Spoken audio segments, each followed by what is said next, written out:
I welcome you all to this morning's exciting presentation by Magdalena. My day job is I'm a principal and director of urban design at CBT. We're a Boston-based design firm. This is our second Harbor Use Forum this year and 10th overall virtually, I believe, Alice, right? Since we started this tradition about a year ago. As Alice mentioned, we've all been proficient now in a year with all the online tools. So we would like to be as engaging and interactive as possible. So if you feel comfortable, please turn on your cameras so we can see your faces and make this more interactive. Otherwise, it's fine. But nonetheless, thanks for joining us. If you're joining the forum for the first time, a little bit about Boston Harbor now. We're a nonprofit that is focused on climate resilience, access, and making the harbor and the islands welcoming to all. We focus on a whole host of things, waterfront developments, as I mentioned, climate resiliency, bringing underserved communities to the waterfront and the islands, improving the ferry service, you name it. And we're excited that you're all here to focus on this issue through this particular project that we're going to present today from Magdalena. Members of the Boston Harbor Now are here. I see you already saw Alice, Aaron Toffler, who is here, who is the Director of Policy. I believe Kathy Abbott will be joining, unless she's already here, who is the President and the CEO. So the focus of the forum is to bring a whole host of stakeholders into the conversation around the issues that I mentioned that are of interest to us as an organization. We bring private developers, public agencies, and organizations like the Harbor Keepers. The idea is to have this conversation with you to think about the future of the harbor front. As I mentioned, this is the second event this year. In January, we hosted Sanjay Seth, who is the program manager at the City of Boston's Environment Department for the climate resilience. But today we're excited to have Magdalena Ayat, who runs Harbor Keepers and is working on a very exciting vision called Vision Chelsea Creek that she's going to present. She's doing this with her team and in collaboration with Cargo Ventures, Scape, Util, Boston Society of Architects, and Boston Society of Landscape Architects. So before I turn it over, just if you have any questions, I'm sure you all do, we hope you do, please put them in the chat during the presentation or raise your hand at the end of the presentation and Alice will coordinate. So without further ado, I'll turn it over to Magdalena. Thanks so much, Kishore, and thank you, Alice and Kishore, for inviting me. I'm really excited to be here. Really excited to present this wonderful project. My disclaimer is that I don't typically present, so forgive me, not an expert presenter, but this particular project, it makes me really inspired to present. So I will start. Should I start sharing screen? I guess I could, right? Welcome, everybody, and here we go. Share my screen. Let me put this in slideshow mode. Can everyone see the screen there? Great. So just it's a long presentation. I'm going to try to get through all of it, but it's really it's so dynamic, this presentation. I really wanted to do the full version so you can get a sort of clear picture of how this whole project came about, where we're at now. It came about sort of personally because I spent a lot of time on the waterfront. I think some of you know. I was spending a lot of time on my own in this site, just looking at it, just like being there, taking pictures, documenting all kinds of things. It's inaccessible, but I found a way to get in. And just sort of brainstorming on my own with some colleagues. I'm like, what could we do with this site? It turns out then I, met the president of Cargo Ventures. We were chatting and we struck a conversation and we said, he was like, wow, I love what you do. I'm like, oh, okay. You have this property here alongside the site that I'm eyeing for years now. And that's how it started. And we put our heads together and we're like, we can really do something here. Like, we need some funding. We need a good team. We're community led, organization that does this all the time, you know, community engagement and outreach and organizing. We put our heads together and we came up with a team with some funding, and we literally formed a public-private partnership. So we created this project called Vision Chelsea Creek to build a more resilient and equitable waterfront. Sorry, oh, how do I, there. All right, so essentially, you know, from the get-go, we wanted it to be a collaborative process. We came up with the four bullet points that you see there. I'm going to explain them sort of towards the end of the presentation, but these are the 4 ideas we came up with. And then obviously, if we take this to the next level, which we think we could, we want to come up with some catalytic projects to actually do on the site. So, you know, what's Vision Chelsea Creek? It was a 6-month-long visioning, planning, and stakeholder engagement process to reimagine this abandoned railway along this industrial shoreline of the Chelsea Creek. And again, you know, the theme is to try and create a more equitable, accessible, and resilient waterfront along Route 1A. You know, why were we doing this? I mean, you know, I had just sort of explained why, from our perspective, we felt it was really important to do. We've been calling this site, you know, sort of the team has been calling it the last frontier. And frankly, it is like the last frontier. It's this legacy industrial shoreline that's been abandoned, and it's unused. It's surplus land. It's considered surplus land by Mass DOT. And we have the opportunity of a century. I mean, I know I sound so excited and I'm sorry, but this is really an amazing place to kind of rewrite the narrative and really right some wrongs. So again, it was a private-public partnership. It's funded by Cargo Ventures. You know, we managed the whole engagement process and outreach, and you know, the design was done by Scape Architecture, Scape Studio.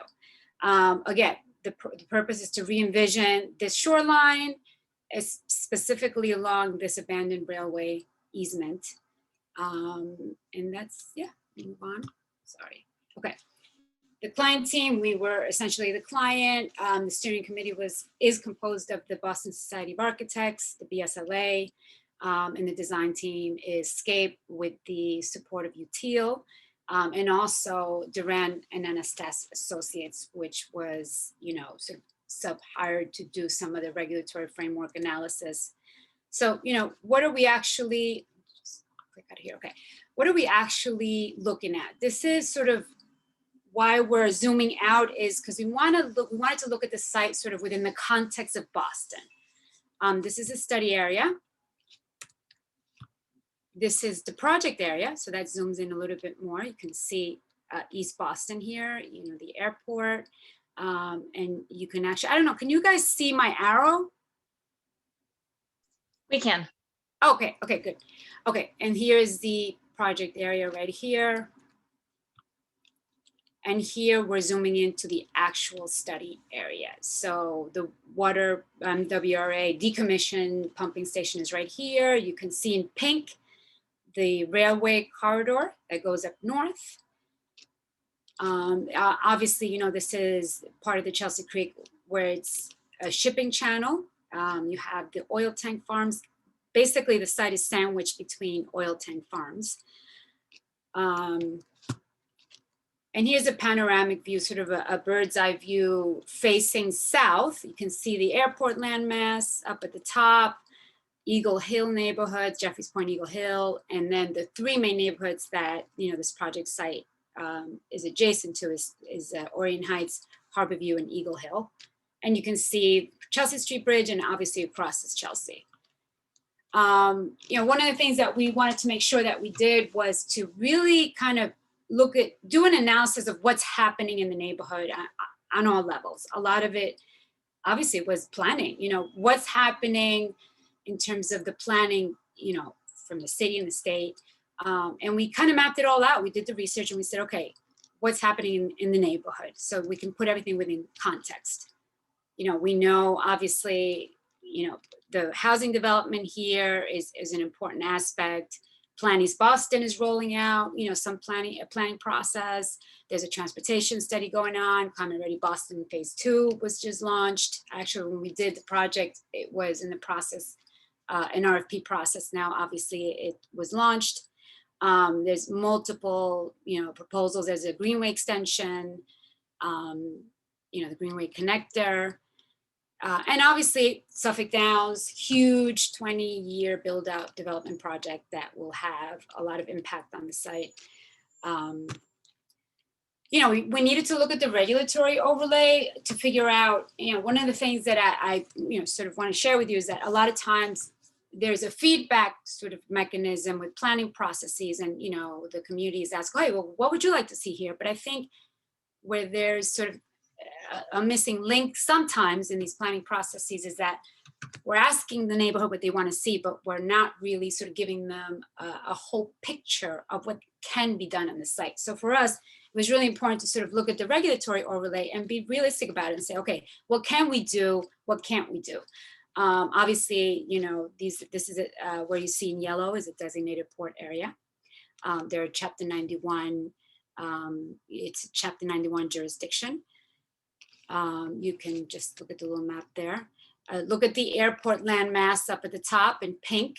It's really important to look at what's happening with the airport because this is an industrial shoreline with commercial activity that in part supports the airport. Here's the pump station. This is a good aerial view looking south. You can see the city of Boston in the back. The old decommissioned MWRA pumping station is still there. It's an incredibly beautiful structure. There's, obviously some talk about what's going to happen with that. This one is owned by Cargo Ventures. And you can see here the confluence of Route 1A and the shoreline right here. So we're dealing with a really dynamic shoreline area. Here is another view facing south again, but looking down from the hill up at Orient Heights, or a little bit more south. But you can see, just move this out of the way. You can see Route 1A. Again, you can see the pumping station, the bridge behind that. You can even see the Tobin Bridge. To the left is the city of Boston. And right here where you see the blue building, right around there is all the residential structures of the Harborview neighborhood. Magdalena, did you want to poll folks? What's that? Yeah, sure. That would be great. So we have a question that we set up in advance for you guys just to get a sense of who has been to this site and who is like seeing this for the first time through Magdalena's slides. So give people a couple minutes to vote.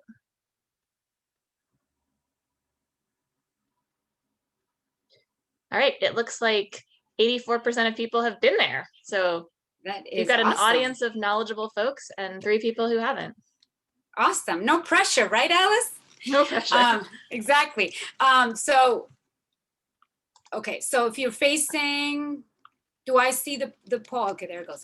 If you're facing north, you can see the tank farm, the jet fuel tank farm, Sunoco Logistics, which is now called Energy Transfer Partners. You can see, I think this is Curtis Street, is it?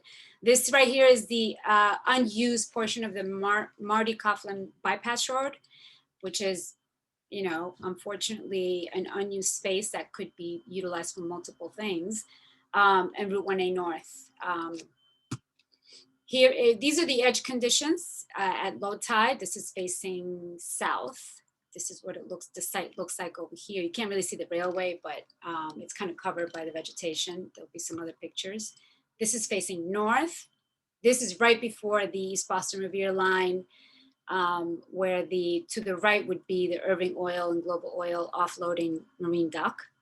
And they're still there. I mean, the old railway is actually still there. It's really kind of fascinating. This is facing north looking, if you're standing, I don't know if any of you know where the Starbucks is. If you walk over right before the Hertz rental car place, if you look north, if you stand on that little overpass and you look north, this is what you see. And it's obviously overgrown vegetation at this point, but this is where the easement is the widest at this point. It's about 80 feet. Again, what were the project goals? Create an inclusive and accessible waterfront for everyone. We wanted to make sure that the project was balancing the industrial and community needs along the waterfront, recognizing that there is commercial, industrial activity and it is a DPA, but also that it is next to an environmental justice community. We wanted to obviously, and use the opportunity to do some ecological restoration of that whole area.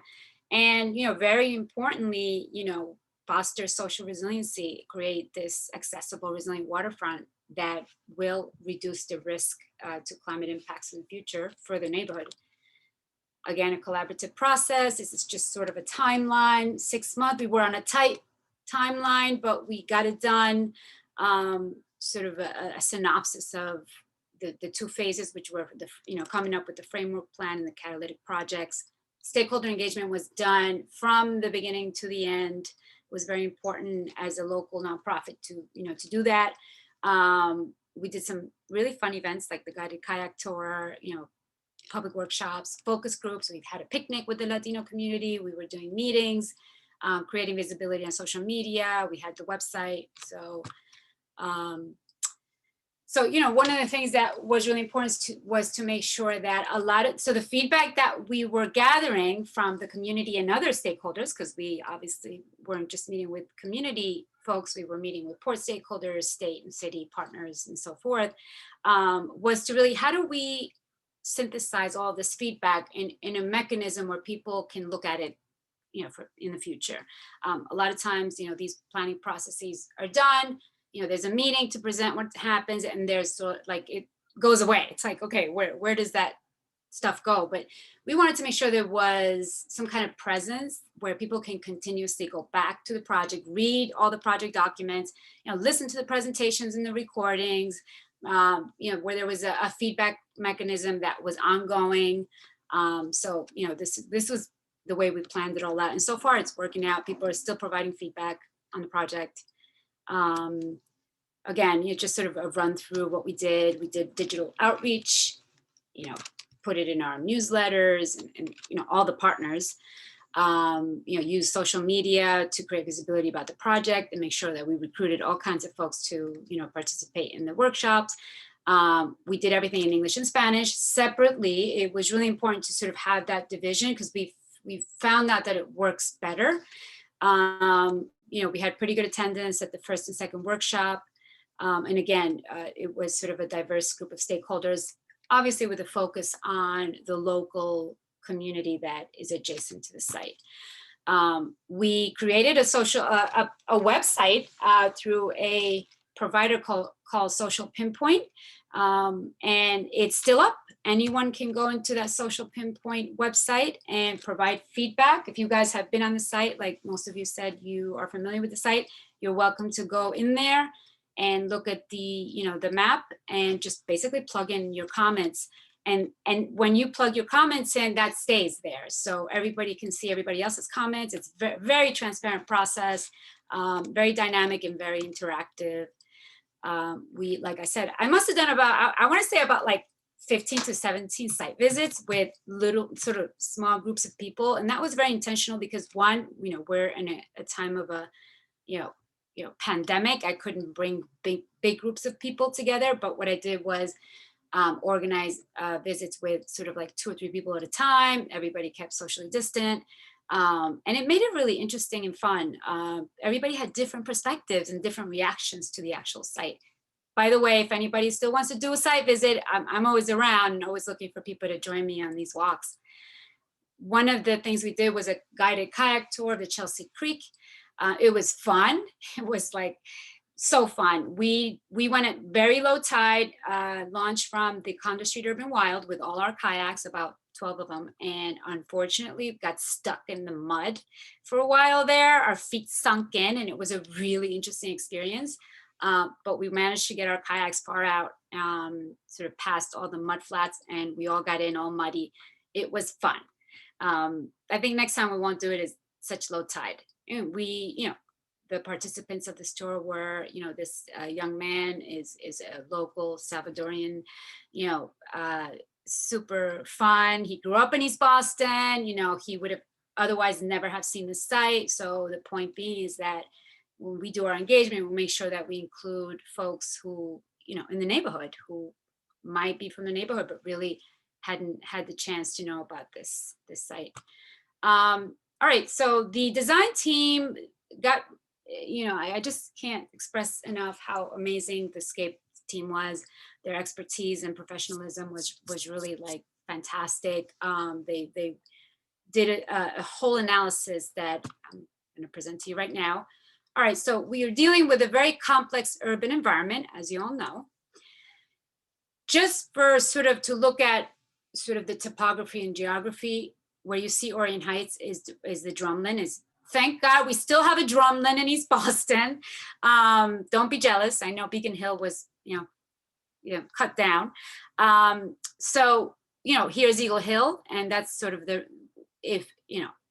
before the land was filled in, this is what it would have looked like, right? You have this drumlin here, and then these little drumlins that actually make up Eagle Hill and Harbor View currently, Noddle's Island. Here is just a map of the glacial features. As you know, the last ice melt happened about, I think, if I'm correct, about 21,000 years ago. And these drumlins are the remnants, the till, right? The remnants of this ice melt. You can see here, the yellow is artificial fill. So as you all know, the story of Phil of Boston, a large portion of Boston, and including East Boston, was filled in. All of the airport, essentially was filled in. And that's really important to understand when we talk about a flooding analysis and some of the climate risks. This is a really good perspective. When you look at Beacon Hill from our neighborhood, this is what you would have seen, at the end of the 17th century.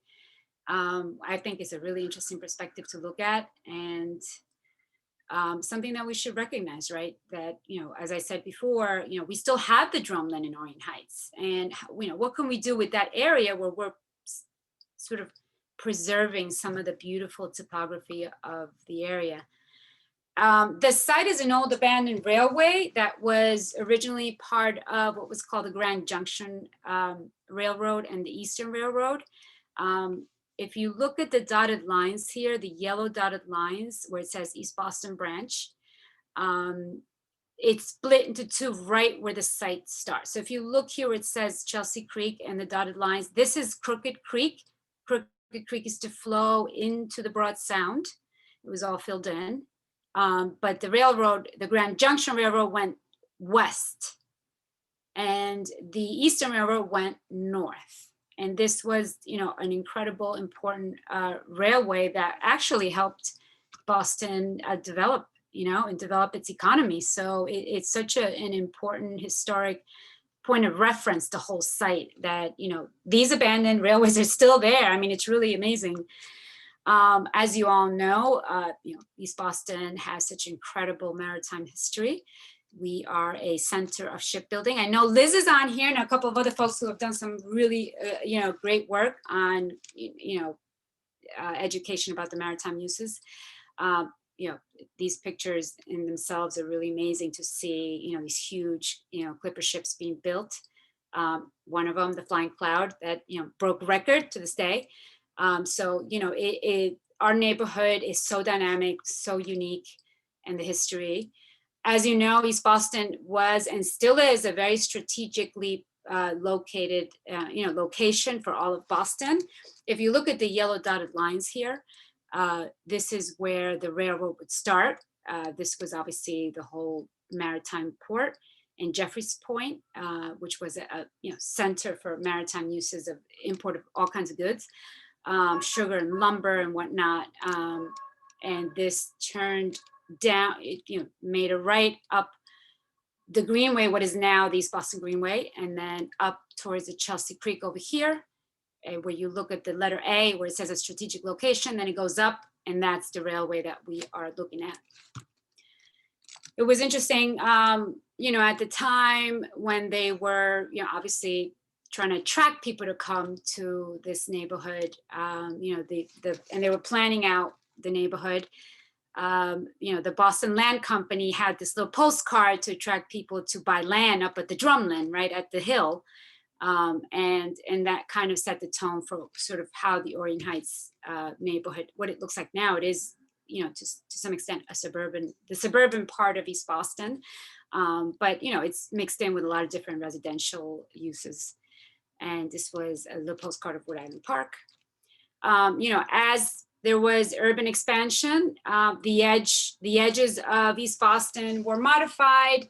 You can see here sort of the different uses. The purple would be the industrial land use. The blue here is where Crooked Creek was. And again, at this point around 1915, 1920s, when there was, the urban fill started. This is when it started. It wasn't all filled in at once. You can see Wood Island here. Obviously, part of it was taken by eminent domain for airport expansion.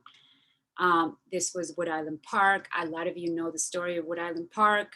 A lot of this now is essentially a runway. But Wood Island Park was a Frederick Law Olmsted Park that was incredibly important to the community. Thousands of people would use it as sort of vacation spot. It had an ice rink. It had incredible amount of tree canopy and just places to sort of relax. And here you can see the urban expansion of the 1920s. You have an aerial view. There's a blimp right in the middle. Here you can see the project site where the rail corridor is. You can see the pump station right here. The railway going up north. The Irving Oil and Global Oil tank farms weren't even there yet. I think this is when they started to plan them out. But if you look at the Harborview neighborhood, essentially when they started to fill it in, you could still see the water flowing here, but it was a farming, they used it for farming at the beginning. This is what it was used for. So this is a really interesting image. Obviously, with the advent of Boston came the development of the public transportation system, Maverick T. This is an old picture of the Maverick T station, which is a critical sort of hub. It still is to this day, Maverick T, a critical hub for a lot of people going in and out of East Boston or going from Boston north. Obviously, development accelerated in the late 20s into the 30s as the airport was starting to, basically grow. Seen these slides. Here you can see, again, more urban expansion in the 30s. And sorry, I'm going a little fast because it's a long presentation, but, and now there's a change in the land use, in the uses of the space in the late 30s and 40s as maritime uses were changing. Obviously, the creation of, obviously, the Industrial Revolution, extraction of oil had a lot to do with it, believe it or not, where they were starting to build oil facilities and now, relying more on, fossil fuels to, for electricity. And now you have a lot of imports of, in the 30s and 40s, oil and these tank farms were instrumental to the development of Boston and the area and the region, essentially. Airport expansion is something to really note here because, again, we're talking about an industrial commercial area. As the airport expanded, more land got filled in, and this whole project, area, obviously the railway, some of it supported airport uses, and to this day, the land adjacent to the abandoned railway, in part is subleased to, freight forwarders and, restaurant, airplane, food providers and so forth. You can see sort of here the expansion of the airport and how that affected the landmass of East Boston. It's a very important thing to sort of keep in mind as we talk about planning and envisioning the site. The first airport expansion happened in the 30s. You can see here what it looked like. Obviously in the 40s and 50s was the second major expansion, and in the 70s, actually late 60s, 70s was the biggest expansion. And you can just see here how the airport expanded to almost what it is today. I think a lot of you know the story. EPA did an incredible documentary with some of the documentation of the big fight against the airport, a very important narrative that we all need to understand. Wood Island Park was demolished in 68 and 69. It was, very traumatic for the community. I'm going to plug in the documentary that I produced with my brother and two amazing activists in East Boston. If you really want to understand the expansion of the airport, I definitely recommend you watch a documentary film that we did on a low budget called Destination East Boston. It's about 49 minutes and it tells you the whole story a 50-year expansion of the airport, including the now, wonderful Mary Ellen Welch. She was an incredible activist who, had passed away in the last couple of years. So I'm glad that we were able to capture her on camera to tell the story. Again, so the decline of the maritime industry started to happen in the 70s. Talking about sort of the loss of important habitat and land. We have the last remaining salt marsh in Boston is the Belle Isle Marsh. If you look at the top two images, you can see, the mudflats of Wood Island and the Belle Isle Marsh that, thank God, those are preserved now. But if you look at the bottom images, this is that same image that I showed you earlier, which is what the project site looks like at low tide facing south. And here you can see the natural grasses starting to sort of grow on their own. This is what it looks like at that bump out section.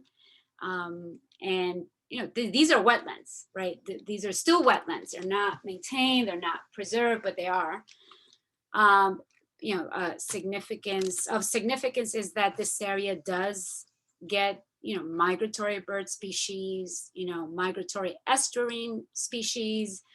We've been able to sort of do the research, consult with the experts on wildlife, and this, this site is along a lifeline, not just for people, but really for marine life and for the animal kingdom, essentially. It is part of the Mystic River Watershed Association. So it is important to recognize, yes, we're dealing with a legacy industrial shoreline, but we are also dealing with a wetland. This is just a picture of like some of the great work that the Mystic River Watershed Association does, and species preservation. The Mystic, the Alewife probably swim in that part of the Chelsea Creek. Regional flyaway for a lot of migratory bird species, as I mentioned. The salt marsh sparrow that is an endangered species, and it is known to do flyover in the Belle Isle Marsh. We have piping plover, is an endangered species. The common tern, there's a whole colony right where the arrow is pointing. There's a whole colony. I've seen it, I hear it. In fact, when I walk the site, they screech at me because they don't want me there. It's fascinating. Obviously, the snowy owl, you've probably seen some of the notifications when they find the snowy owl at the airport. We lost a lot of land, landscape lost and made. Railway expansion systems gave shape to the creek the way it is now. Crooked Creek was filled in the 30s. Obviously, they filled in wetlands. And this was really to accommodate urban expansion. Constitution Beach, I think, was kind of a good faith effort to kind of make a wrong right with the when they took Wood Island. I think Constitution Beach was probably what they replaced it with, right? Which is a beautiful park. Again, Sales Creek was filled in. It is currently culverted. It does not flow through the Suffolk Downs site, but you can see here, sort of in the highlighted yellow, what was filled in. This is all really important to sort of, as we envision what should go on the site, and sort of do an analysis of the climate and flooding impacts. Again, industrial landscape. These are, the site is in a designated port area. It is not water dependent use. It does not have deep draft access. It still has kind of soft edges, but it is a DPA. And I don't know if any of you know, but an official request, I know Jamie's on here, an official request was put in to do a designated port area boundary review of the Chelsea Creek now, of the East Boston side, alongside what they're already doing, which is the East Boston, I know Eric is on here as well, the East Boston DPA boundary review, and that's going to be really interesting. I'm looking forward to that process. As you all know, this is all maritime use, but when we talk about DPAs and we talk about maritime uses, right? And we just went over the history of the site. If you look at this little pie chart here, from the maritime uses, 16% of it is still vacant, 34% is commercial, 29% is maritime industrial, not water dependent. Well, I'm not sure actually about that. I don't know what the breakdown with that is. 16% is parking, and parking is what's considered, you know, a temporary limited use where they get 10-year permits to do that, and then those are sort of constantly renewed. So, you know, the question is, what is the best development of this site, right, that would create an accessible and resilient waterfront?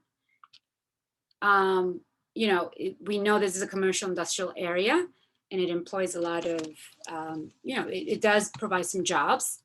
I can't tell you exactly, you know, who the jobs are going to. We don't have an analysis of like all the people that work in this area along the site, or well, adjacent to the site or in this DPA area, like where the jobs, who the jobs go to, if they're local people or not. I don't have those statistics, but obviously we do promote, as an organization, we promote DPA uses that are providing jobs for local people. So we, you know, obviously our goal is not just to look at the ecological restoration and, you know, create an accessible, resilient waterfront, but it is also to really, you know, how can we use the DPAs to really try and create a better sort of economic opportunity for the local people? Again, you know, a lot Magdalena, of someone asked who requested the boundary review? You mean the Chelsea Creek or the East Boston? Chelsea Creek. I think Cargo Ventures did. That was just recent this week. The East Boston one was, request was put in by the city of Boston. So now we have a combined, I guess I don't know if they're gonna combine them or do a separate process, but we can talk about that after Eric is on here. But so back to the slides, the industrial impacts of, you know, the industrial development along that site has degraded the condition. You know, it has created, you know, degradation. So we need to figure out a way to restore that. Again, the last frontier, right? I keep saying that because it is. This part of the Chelsea Creek is largely used by, you know, the oil facilities to import oil and gas and ethanol. It's not really used for navigation for anything else. Clearly, it is a navigation channel, so it is important to obviously preserve that, but also create safety if we're thinking about creating access. And we had very good discussions with port stakeholders to talk about what their perspective is, what their needs are as well. But it is part of the Mystic, and here's the interconfluence. It is connected to the harbor, so we're all connected, you know, by water. It does get a grade A minus, so it's relatively clean. It's a relatively clean water body. Now, if I were to ask all of you, how many of you would jump into that part of the creek to go swimming? I know that we didn't do the poll, Alice, but maybe I can maybe show a round of hands. How many of you would jump into the Chelsea Creek over there by the oil tanks to go swimming? Raise your hand. I don't know, I can't see everybody on there. Can you, Alice? Okay, so I know I'm being a little facetious, and forgive me. The point here is that it does get a grade A minus rating, and we're so happy about that. When I go do site visits, the water is clear. It's like, it's clear, but is it clear enough to swim, right? Do we want people swimming in there, right? It's just all the questions that we're, you know, sort of, you know, asking. And people ask this in the public workshops and in the community feedback sessions. People want to know. Again, we're looking at a historic picture to the left and a more modern picture to the right, an aerial view. To the left, you can see where the railway corridor was, and this was even before the development of the Harborview neighborhood. Over here, where you see sort of the remnants of sort of the circles of the old oil tanks. Right now, there is some car rental places there. There's a hotel, and then further down is the BCYF Community Center. And you can see they started to build some residential over here, but if you look at the right, now you can see what that area looks like. Residential, you have a little bit of a green space, which is not an accessible green space. You have the hotel. So, you know, this is all really important to our planning as we go forward. This is, I know, looks like a really busy, colorful mosaic of a picture, but it just gives you a sort of a quick synopsis of some of the land uses. You know, the pink is obviously commercial. this site is essentially commercial industrial. But if you look behind that, you have the yellow, which is residential.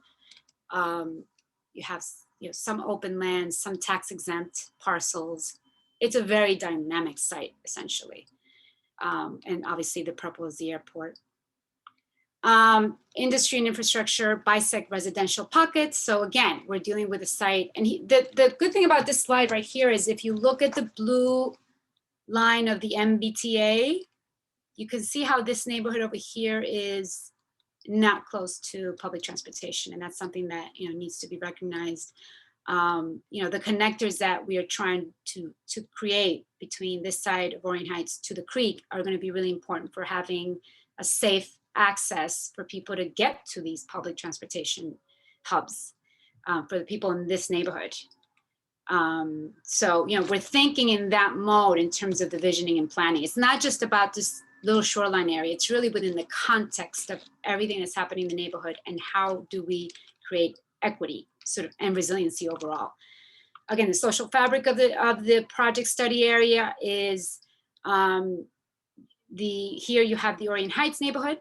It's residential, largely, single family homes, but not necessarily all of it. You can see the darker yellow, you have multifamily homes there too. You have a couple of housing development projects there with, more densely populated at the top of the hill that is being redeveloped now. You have, important cultural significance with the Madonna Shrine and the Queen of I'm not sure exactly the name of this statue. I don't know if you've all been there, but it's an incredible vantage point to look at all of Boston. It really is. I would recommend you take a trip down there, up there. You have the Harbor View neighborhood, which is, where Constitution Beach is. It's more multifamily. There are some single family homes, but it's more densely populated, still, a larger percentage Latino population. It's where Constitution Beach is. This is a picture of our Maritime Festival that we did there. And Eagle Hill, as most of you probably know, it's the most densely populated neighborhood in East Boston. You can see the map right here. It borders on the south side to the pumping station. I think it's like 61% Latino population. And it's an interesting neighborhood because it's a confluence of a lot of things that are happening. The tunnels, bordered by the waterfront, bordered by this more industrial commercial center. Next, closer to the Chelsea Street Bridge and Chelsea. I don't know what happened to this slide, I'm sorry. So I'm gonna go to this one. So obviously East Boston, we know the story of immigration. It's been a hub of immigrants for decades. And that's what makes our neighborhood so special. I'm not bragging or anything, but I love East Boston. A lot of you do. We have such a, culturally diverse set of people and institutions and businesses. And that's something that needs to be recognized and also preserved, right? We're a global community, essentially. This is, I know, a really busy slide, but I just left it in there. So you can see sort of the Latinx population. You can see the blue, the sky blue, or, in Eagle Hill, we have a majority Latino population. In the Harbor View neighborhood, it's 40.5, and Orion Heights as well. We're dealing with an environmental justice community.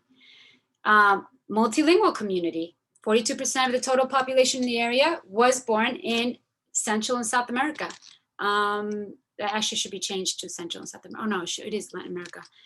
The largest foreign-born populations are Salvadorian, as many of you might know, and Colombian. But we have people from everywhere, Honduras and Ecuador, and well, I'm from Argentina. In other countries, from Brazil, and we have now a growing North African population. We are a vibrant working class community, but we need more educational opportunities. We need more access to the waterfront. 23% of the total population is, age 25 in the area, has a bachelor's degree or higher. Why I like this slide so much is because, thanks to the SCAPE research team, they were able to really put this in perspective. The median household income for, actually that's in another slide, but 51.4% of Boston, Yeah, okay. So 31% of the population aged 25 or higher doesn't have a high school diploma, which is higher than the city. And that's something that, you know, we need to work on. You know, can we provide more educational workforce training opportunities? You know, this site could potentially be helping sort of be a pathway to some of the maritime jobs, right? 20%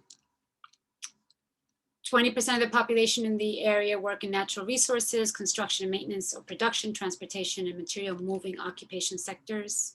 And it breaks it down right there. Management, business, science, and arts is in yellow. But again, these dots are like, it's such a busy slide. Service occupations, sales and office occupations, natural resources, and then production and transportation and material moving. And you can see the percentages there in the 3 neighborhoods that are adjacent to the project area.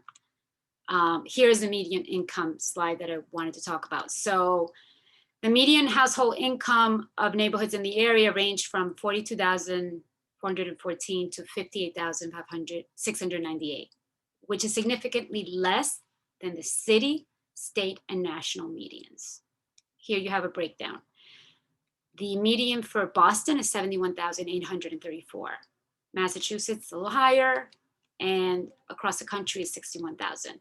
But for us in East Boston, it's between 42 and 58,000. And when you talk about gentrification and displacement, housing displacement, with $42,000, you cannot rent in East Boston, unless maybe you rent a little studio. I don't know. But you know, it's something to really recognize, because you know, we want to make sure that our planning process is really looking at some of the social aspects of the neighborhood, the vulnerabilities and the risk. Yes, we're dealing with climate risk, but we're also dealing with a lot of social vulnerabilities, right? But yet this neighborhood still doesn't have access to a whole waterfront, right? So we have this opportunity. All of you on this, you know, on this forum could, you know, help somehow. I guess I'm going to put a call to help at some point. So, you know, we're a community relying on public transportation. And if you look at the blue circles here, where the T, you know, all the stops along the T, the blue line, look at these neighborhoods here. They do not have close access to public transportation. But if we had a Greenway that connected, potentially they could have more easier, safe access to those lines, right? Those stops. This is an environmental justice community that needs not just access to the waterfront, but obviously needs opportunity to be able to mobilize and, you know, sort of traverse their areas safely to get to those points of, you know, public transportation. Let me see. So here it breaks it down by percentage. 55% of residents in the project area commute using public, but you know, a majority of the residents use public transit. The question is, how do they get there, right? I've seen people walking along Route 1A, and it scares me every time when I'm driving. Speaking of driving, Route 1A corridor is notorious. I mean, we've had notorious for being unsafe and hazardous. We've had 3 tragic accidents in the last month. The death of young people who, despite what the reasons for the accident were, they were accidents and they were fatalities. And the bottom line is we need safer access and mobility along Route 1A. You know, this slide here doesn't even incorporate what's happened and transpired in the last 2 months. So again, yes, you know, we're looking at the project Shoreline. Our study area is the project Shoreline, but again, we're looking at the context of what's happening around the site, especially around the Route 1A corridor. You know, again, community seeking environmental justice, a need for accessible open space. If you look at the statistics here, the World Health Organization recommends that there should be 96 square feet of access to open space per resident, right? Per person. Now, look at the Chelsea, happens to have a lot more open space than we do. Thank God that they do. Winthrop has 60.23 square feet. Somerville has 25.76. Downtown has 10.5, but then again, that's downtown. That's the financial center, right? But they should have more as well. And East Boston has 17.55 square feet per person of open space. So that's a problem. And the opportunity that we have with this project is, if we take this to a more implementable stage, is that we can create waterfront access. It would instantly create more equity. Just by creating access to that waterfront, you're instantly creating equity, physical, geographical equity, and social equity. Again, uneven distribution of open space. If you look at the highlighted brownish area right here, they have no access within 1/4 of a mile to open space.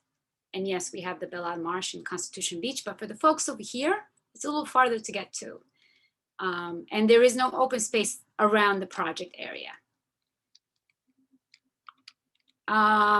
There are limited opportunities for accessing quality food. We have Shaw's, which is in Maverick Central. That's very far for people here to get to. We do have Stop and Shop at Suffolk Downs. That's technically Revere, but there is a supermarket there. But even just to walk through the Suffolk Downs site the way it is now, obviously it'll be built out, but that'll be 20 years, a 20-year build out. It's like a barren parking lot land where you have to walk far. So it's definitely not pedestrian accessible. I mean, it is pedestrian accessible, but not pedestrian friendly, I guess I want to say. So, we want to also include, access to quality food and food resiliency as part of sort of the analysis of resiliency for these 3 neighborhoods. Obviously, noise pollution. These are the contours based on the statistics. And you can see here, obviously, the most impacted communities with noise pollution are closer to the airport. That would be Eagle Hill and Jeffreys Point. But you go a little further out, and it's within the project area. There's still noise impacts and noise pollution. Again, we are officially Executive Order 552, which is Environmental Justice Community. And we have high rates of asthma. We have higher rates than average without health insurance, and obesity as well. Again, when we're dealing with health, public health, creating access to the waterfront would mean people can now walk and exercise, can maybe, just feel healthier. I mean, I feel healthy when I go walk to Lepresti Park. My kids were there yesterday. I was there with them. Yes, and it's like it changes my whole view. Like I had worked all day, went out to the park with my kids. I came back and I was so happy. That's my mental health, and that's an experience that we want everybody to have. Again, East Boston was a very impacted community during COVID. It still is. I think the rates are going down now, thank God. But compared to other neighborhoods, you can see the map, we had higher rates of COVID. Again, Magdalena, I just want to do a time check. It's 9:26 now. Okay, how much time do I have? I'm almost done, actually. I just wanted you to know what time it was. Okay, until what time do I have? I would say maybe 10 more minutes, and then we'll do Q&A. Yes, you're right. Okay, so we, want to uplift everybody. We have a very engaged community. East Boston has an incredible amount of organizations and a lot of planning efforts happening. We have some, Pierce Park Sailing, East Farm, our organization, Green Roots. We have such an amazing folks doing a lot of good work. We've done a little bit of a flood. We actually didn't do a flood analysis in this study because that is part of the Climate Ready Boston Phase 2 planning, but we looked at the existing data from Climate Ready Boston and the projections, and we all know the trends. Temperatures rising. We have urban heat islands that we're dealing with. We're seeing increased rainfall. That's another trend. Route 1A gets flooded when there's extreme rainfall. Should have put a picture in there. We have very little tree canopy along the site, which we all know, is obviously one of the designs that is utilized to absorb rainfall. Higher sea level rise. Again, we're using the numbers from Climate Ready Boston Phase 1, actually, the Climate Ready Boston plan.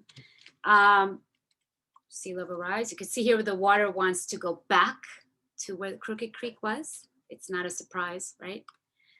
And we're, increasing climate impacts really compels us to really say, you know what, we need to be, the shoreline needs to be more resilient from all those reasons that, I just laid out. Open space opportunity.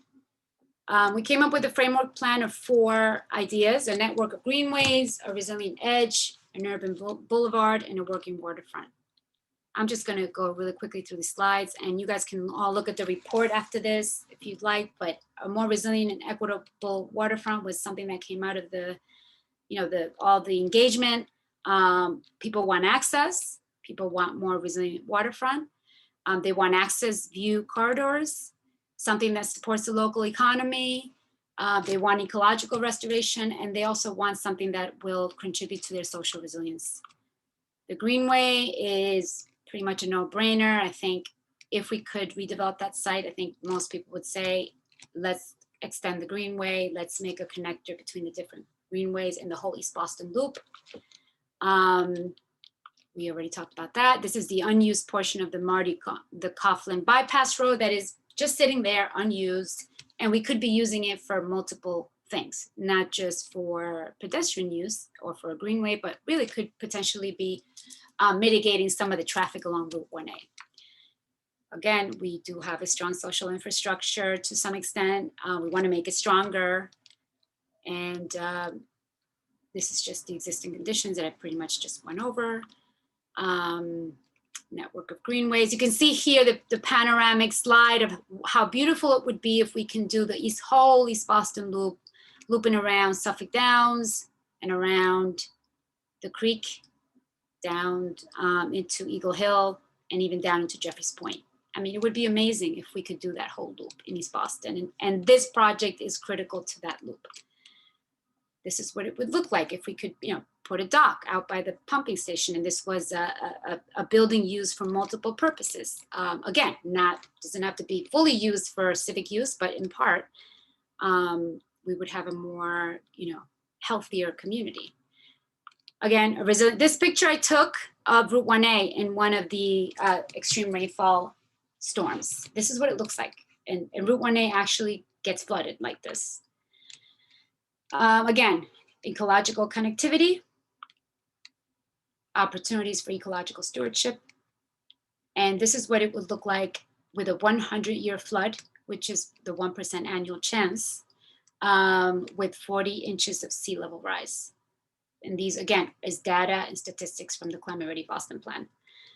This is what the site will look like. You could see where the water is entering, and you could see that that's essentially where Crooked Creek was, where the water flowed from the creek to the Broad Sound.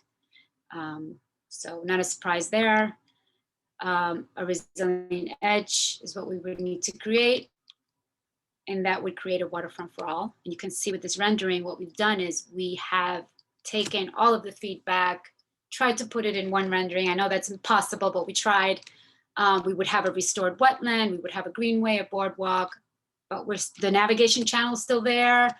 We still have opportunities to create, to do transportation mitigation, but we would have vegetation, green infrastructure, parks, green tree canopy. And again, we want to look at the transportation aspect.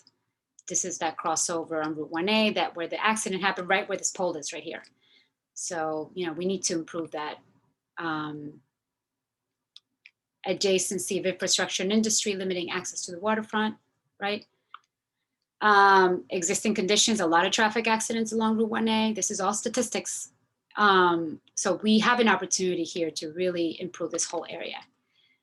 And if we could create an urban, one of the concepts was an urban boulevard, which would do traffic calming along Route 1A. It would enhance the neighborhood connectivity, and it would create an urban edge. This is what it would look like if we were to improve that one pedestrian crosswalk and create a sort of a greenway urban boulevard type of concept. This is possible if we want it. If we could do it within the regulatory framework.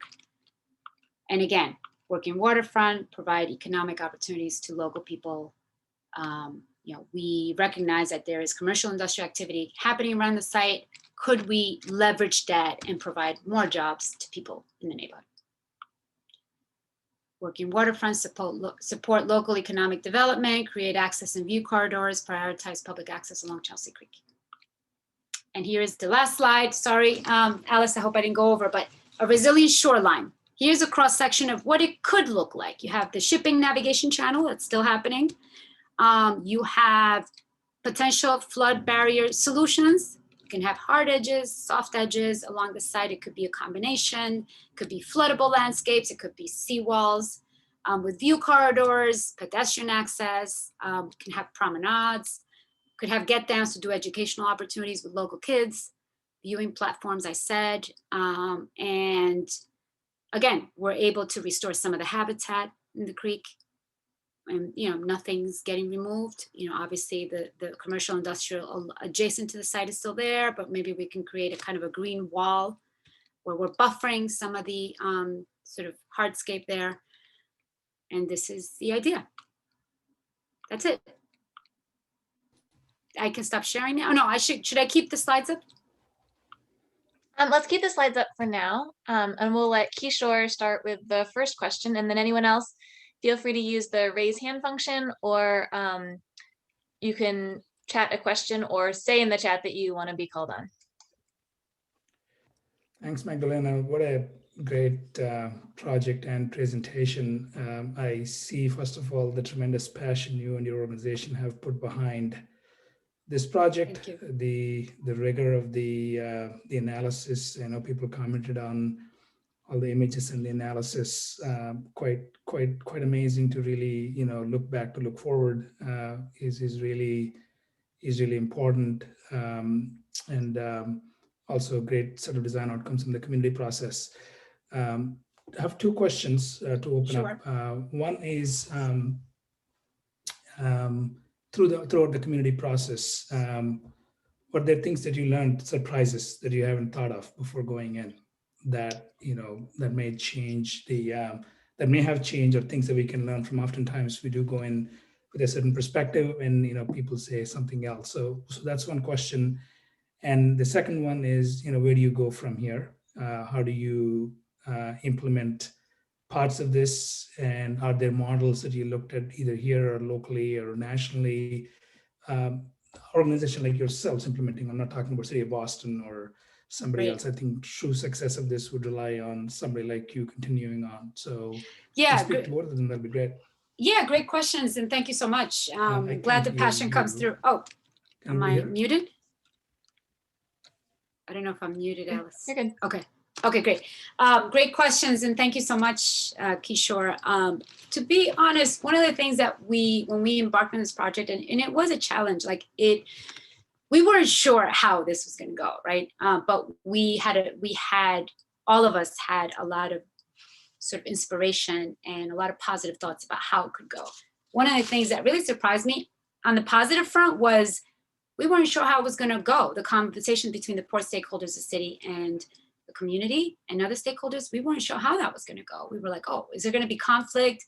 How are we going to mitigate and manage that conflict? But what we were surprised about was that they were really good, productive conversations. And essentially, the port stakeholders, obviously, for reasons that are obvious, well, I don't know if they're so obvious, but port stakeholders are not necessarily always engaged with community folks. And that's one of the elements that we wanted to do. We wanted to get them in the same room so that we can arrive at sort of some things of compromise, right?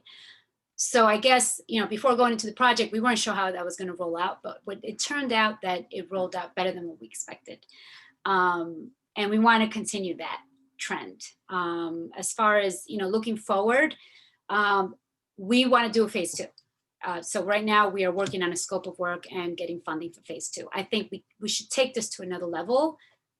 And the community is waiting for that, right? They're like, okay, is this going to be one of those visions where they just put on the shelf and then everybody forgets? There is a legitimate mistrust, right, of processes, but it's really important for us and all of us. When I say us, I mean all of you in this forum to really, how can you help take this project to another level so that we can actually make some of this happen? So right now, we're hoping to do a phase 2, do some catalytic projects and get the state agencies more involved now and work more on the transportation aspect of it, but really the resilience as well. So hope that answers in a nutshell. Thank you. Alice, do you want to pick up other questions? Sure. We mostly have compliments right now. So Erin says that they were incredible pictures in history, which I would agree with. I think these slides were they told a really clear story. Sarah says, of the 3 people who hasn't visited Chelsea Creek. So that was a great history and a virtual tour and understanding the context of the area. She hopes to get a tour. Yes. And Kathy says, thanks for being a force with East Boston with a very thorough, interesting, and thought-provoking presentation. Thank you, Sarah and Kathy. Sarah, whenever you want to come along, just you have my cell number. You could text me. So people are welcome to ask more questions. I think one thing I'll ask Magdalena, if you can go back to some of the idea slides. Yeah, I'm sorry. You know, I actually should have spent more time on the idea slide. It's great. Apologize. Let's see. So we have. Yeah, let's start with the Greenway idea. Okay. And maybe you can tell us a little bit. Yeah, there. Here, yeah. So can you tell us a little, for people who like maybe don't spend as much time there or, you know, stitching it all together, can you run through with your mouse and just show like, this is where there's existing Greenway and this is where it's proposed and this is where like, this is brand new and we don't know how it's going to happen. Great point, Alice. And that was, can you hear me? Yeah.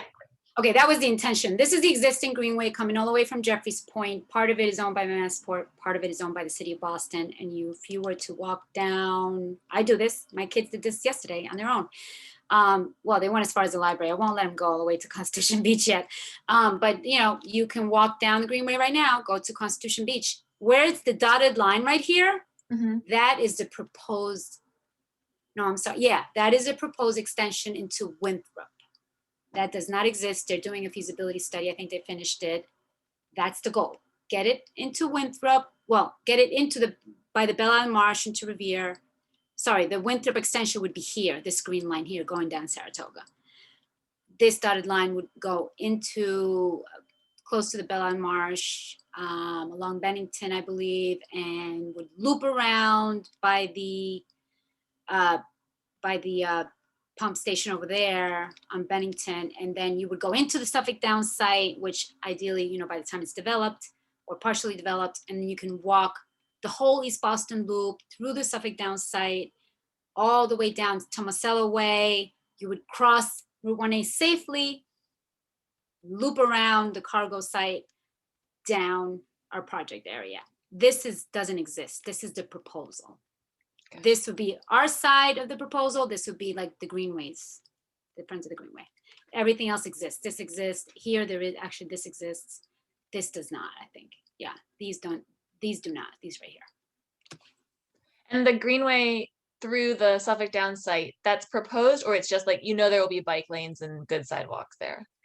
Well, I think part of the Suffolk Downs development, there is definitely proposals for bike infrastructure and for pedestrian crossovers and some Greenway. There is. I think that the Friends of the East Boston Greenway is probably, I can't speak on behalf of, you know, the Greenway folks, but I think that they are talking with the Suffolk Downs development and planning teams to try and figure out how to create that connection.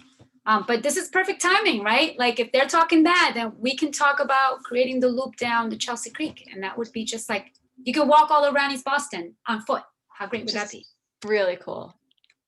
There's a question in the chat now about the health of the salt marshes. So you talked about how some places, you know, sort of through neglect, the salt marsh has grown back. Is there a plan in this to regrow more or like to plant more? What does that look like? Yeah, it's a good question. And we did look at the ecological restoration aspect of it. Part of the goal of this project is to select parts of the site to do ecological restoration. Can you do it along the whole site? Does it make sense to do it along the whole site? Probably not, because you have the proximity to the oil tanks would be a different kind of access, maybe a view corridor, but maybe not too close because you have tanks offloading oil and so forth, and you have, you know, emissions and stuff. But the closer to the pumping station and where the bump out is, like this, see this green space right here that we created, I mean, based on feedback, this is the most feasible within the regulatory framework, within Chapter 91 and DPAs. It seems the most feasible, but again, we'd have to jump over some hurdles, right? We'd have to go through the DPA boundary review and figure out how we could do this. But yeah, some of it would be ecologically restored. These are wetlands, as much as we can. I can't tell you how much of it, but that's part of the goal, absolutely. Can you show us on the map where the existing little regrown salt marsh area is? Yeah, I wish I could. Slide for that. So was it the earlier slide that I had where it shows you the, There was one slide on here that, oh, okay, here. No, not that. I have tons of pictures. I just didn't include them in this. Yeah. It's just too much information. I don't want to do information overload, but I think I did, and I'm sorry. But I wanted to make sure you all had the full presentation to get a full sort of synopsis. I know we had one slide here. So if you look at this slide, the bottom piece right here is that bump out that I was pointing to in that rendering.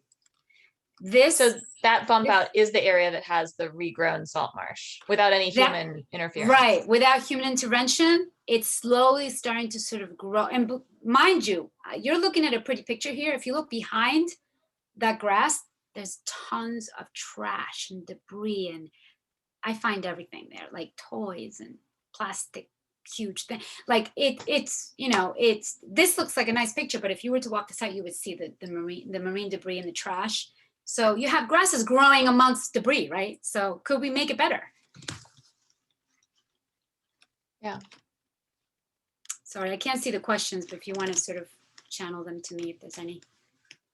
Well, oh, Aaron, looks like you've got your hand up. You want to ask a question? Yeah, Magdalena, can you hear me? Yes, I can. Great. Hi, First a comment. I love that you have not only considered sort of lateral access along the creek, but how to connect it to the neighborhoods, because that's obviously super important. It's nice to have, you know, waterfront access, but if you can't get there from the neighborhoods, it's sort of limited value. So I'm wondering though, at this stage of the game, do you have any plans to, or have you already started shopping this around to developers or projects? There was a slide that you had that showed projects that are, I assume, ongoing or in permitting phases. Do you have a plan to sort of get this out to that community and see which of these projects they might be interested in? That's a great question, Aaron. I'm going to try to go back to that slide that you were talking about, I think. So one of the things that I probably didn't do a great job doing is that this is it's surplus public land. It's owned by the Mass DOT and the MBTA. So we're not necessarily pitching anybody for the development right now. What we're doing is we're pitching the vision, right? And taking that vision to another planning stage, because, you know, we don't, Mass DOT MBTA owns the land. Ultimately, we would have to have those really robust conversations with the state, and we'd have to figure out the funding mechanism to implement some of the stuff. So for now, we're actually pitching phase 2. You know, could we get this to another level? Who is willing to be a cohort of partners? At this point, what we're looking at is a cohort of funding partners, not a single funder. Because what that's going to do is build consensus. That's what we're trying to do, is build consensus and have the buy-in from different funders and organizations and agencies to say, we're going to do this together. It's not about one developer just doing this or one state agency doing this, or the funding comes from one source. It's really about this sort of collective of organizations and agencies and funders to really get the buy-in and say, we're all going to celebrate this 5 years from now, hopefully less. You know, maybe we can get this done in 3 years if we do this together, and we're all going to pitch in different ways, whether it's funding, whether it's, you know, planning or whatever. So the idea is to continue pitching phase 2, but, you know, we can't say now at this juncture, you know, we're not pitching what's going to get built, because again, we're a very transparent process. We're not suggesting what should get built here. This was based on feedback. And one of these plans will win, I guess, you know, or will be more feasible than the other, or a combination maybe. So thanks for your question. That was a great question,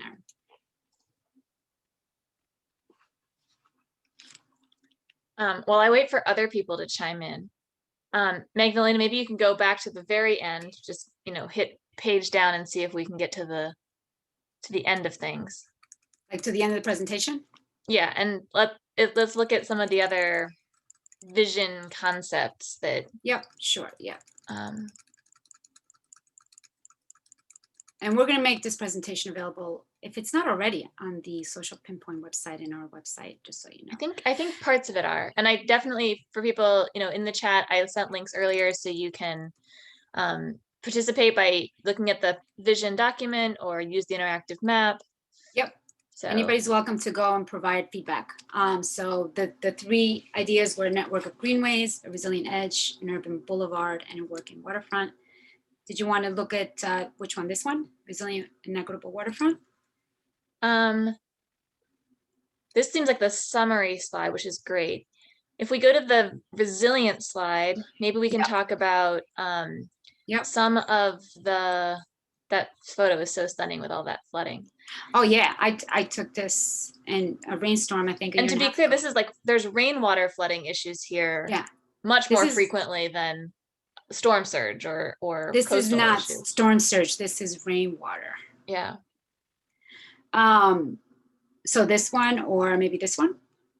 Yeah, so it looks like Okay. there's a variety of strategies, and this kind of was Kathy's wetland question too, that some parts of this are going to be planted and other parts might be harder edge.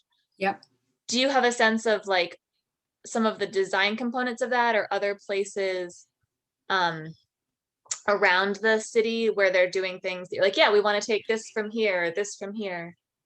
Yeah, and to be honest with you, we did look at some other similar sites around the country, to see, what can we compare it to.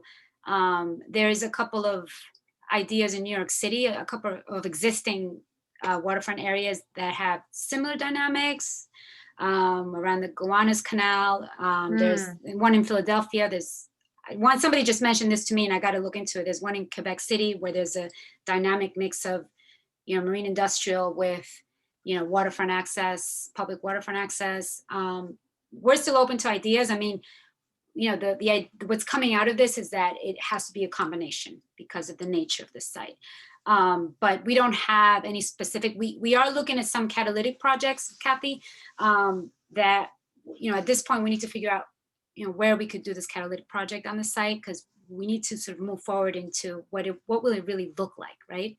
And that could be dynamic. It might be different close to the pump station versus closer to the oil tanks versus at the bump out, depending where we do the catalytic project and where we're sort of within the regulatory framework where we can be allowed to do this kind of thing. Yeah, I also love about this slide, and actually all the slides in this section, that you have that community hub. I think it really points to the fact that you're thinking about resilience both as a physical thing related to the built environment and building these new landscapes, but you're also saying community resilience matters. There's a question in the chat to me that says, are there specific ideas beyond the hub about strengthening social resilience in the community that sort of goes along with this proposal? Yeah, and that's a great question. I love to hear these questions because, this is the kind of feedback that is so important to the project, right? The idea is to provide access and a type of mixed design that would allow for building more social resilience, right? So it's like, yes, I live right on the Maverick waterfront. It's great to be able to go to the waterfront and do a multitude of things, but part of the waterfront, I could do educational programs with our youth, part I can't. So what we have the opportunity here is to create different uses for the site where could we bring the sailboats over here? I don't know. Would Pierce Park Sailing Center be able to bring the sailboats? I don't know, but could we probably bring, a whole convoy of kayaks with kids on them and stay close to the shoreline? Maybe not get them out in the shipping channel, obviously, but we could. Could we do little ferry rides, historic cultural ferry rides? Could we have that dock like you see in that image, and do water testing? What if we could do water quality testing when we're now creating, knowledge, we're helping build knowledge and capacity.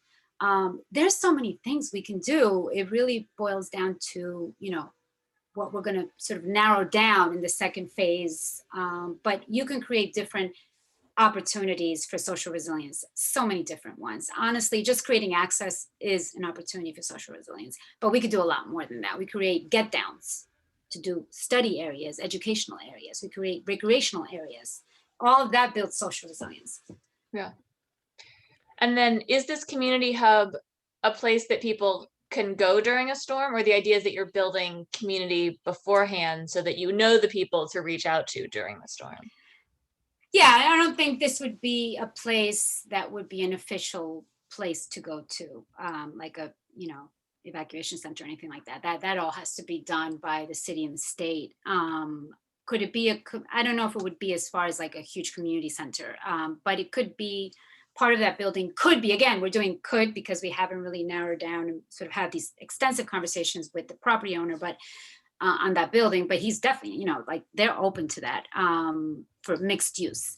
I think it could be, I don't know, it could be a small center for education. It could be maybe a small museum. I don't think the whole building would be used as like an evacuation space. And I don't think it's our place to sort of promote that kind of stuff because that's like official sort of designations. But it is a great question because, we could use it as a place to educate folks about climate impacts, right? Mm-hmm. So, yeah, it's all up in the air, I guess. We have an opportunity to really do it right and do it well. That's awesome. I'm going to turn it back to Kishore to wrap us up and do more thank yous. Thank you. Thank you. I do have a question also before I wrap this up. Yeah, I love, again, what Aaron said about the cross connections through the community. That's very important. Do you see any early low-hanging fruit there? I think it'll be fascinating to connect the Chelsea Creek to the Constitution Beach through the community, not just community to the Chelsea Creek. So you're linking both. And if you take the Addison Street, for example, that's now going to this particular image, either that or Boardman Street. These are things that you could work with the city to transform them into bikeways in more complete streets. I feel like that could be an early action item that could be done by the others. Mm-hmm. Just a thought. I think that'll be setting the sort of the pattern early on. Right. Absolutely. I mean, that's the idea. And we have unused space, the Marty Coughlin Bypass Road, which is state owned.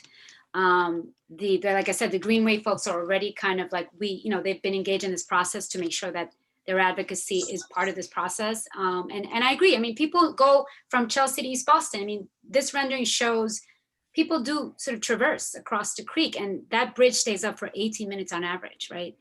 So, and it's not very walkable friendly. How could we create some walkable space where people are able to, people might not drive their car if they can walk for 15 minutes or take a bike for 12 or 10. So yeah, I totally agree. We're thinking about all of these sort of mobility aspects and where we can actually implement them. So that's all part of, hopefully we'll develop that a little bit more, in a sophisticated way with phase 2. I hope you can be part of that process, or at least provide feedback. Kishore. Absolutely. Boston Harbor Now would definitely love to continue the conversation and be a part of the next phase to the extent we can and support it. This is a great project. Thanks again for thank you your time today and for everyone who joined us and engaged in the conversation. Please do go to our website, bostonharbornow.org, and sign up for these newsletters so you can hear more about when these events are occurring and also on all the social media platforms that you usually check, Twitter, Instagram, we're everywhere, right, Alice? So please continue the engagement to make our waterfront and the islands a better place for everybody. Thank you. Thank you for the opportunity. Thank you.